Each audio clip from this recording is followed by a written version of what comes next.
ரோட்டில் இருந்து 18வது பந்து முடிஞ்சோடனே 1200 சதுரடி, அந்த 1000 சதுரடிக்கு வீடு.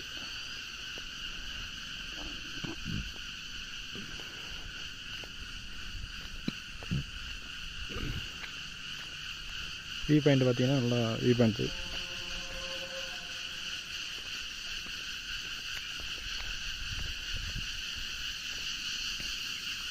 இது ஃபுல்லாக இடம். இங்கேருந்து பார்த்தீங்கன்னா திண்டுக்கல் மாவட்டம் ஃபுல்லாக தெரியும்.